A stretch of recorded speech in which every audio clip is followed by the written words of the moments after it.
Ny fiainana tsisy farany teny farany ko tsy fiainana ohatrany hoe sady fiainana ny diavina ohatrany aizina nanalika ny tontolon'ny fahitana de lavitry ny maso aza tsy nasakana ny fijery sy ny fonina nondrika antavy fa anoana izazavana analika ny varavodilahitra anambara fa ny fitiavana ny tandilo ny fankalany efa ny soritana de indro ny lalana mampireny tsara sy ny ratsy mampifanaraka amin'ny aranofa mitsiazotsapahitanana de tsy anjera ao andavaky ny mamy ka hozitroky ny ranomasom-pifaliana miloraka eo amin'ny tavanao rehefa tonga eny amin'ny tanjony tosarotra amiko ny tsy laza sanoratra tamasao de lazaiko aminao fa tsy manatsiny anao raha toa tsy malala fa ny fahazafana de mitady atsika sy anao de ataovy lavitra ny fomba fisainana fa tsy hitany maso anao raha tsy mitady azy fahazafana ho fahazafana atsoa izy fa tsy lavitra ny amin'ny misy azy adondombarafaranao izy de sokafo ny fiainanao aminy ka ozy amlaza aminao hoe andramo de zao fa mahafinaritra ange miarady aminy tokana monjano tazako tameny ilay otrafarany afakavoko ireo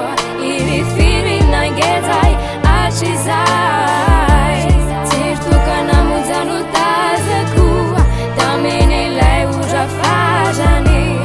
afakavoko ireo irifiry nangezay atrizay tombatombanako de mirehatra amin'ny fanaratsy aza misy metsiketo fandroany vo iatomboka ny tsatrokatsy fahitany ny fahazavana andravany aizina misakana kiondalana misaina mikatana mila sikafana sikafa ho mariako amin'ny fitomboka se tandra velampanjika ny afibe miandro fotsiny eny amin'ny tendriny ambita olo mandoaly karaha ty andinjika ny endriny amin'ny ara-panany aza hitako aza mahita ao anaty peniny vo izy milakana fa tsy maintsy mody any andakazerina arika piatipiaty mpamono abirany fahitantsy raisiny soratra fikirony sabatra tsy fanilana andrevy ambantantsy manompo ny fahazafantsy voaketra ny fahitany fandramaso mitsotrano fandratrandry de ndray mandatsatratsy eritokana falebiazana ho an'ny fanahy saina mandalina mahaiza mitolona ambadika ny tamaso fa zavaboana ny aranofo indro nofonserana ndraisako penina novandrafitra tao anatin'ny tonjato aza miantso fa nifotikevitra tsy hanovaloko raha ny fahitako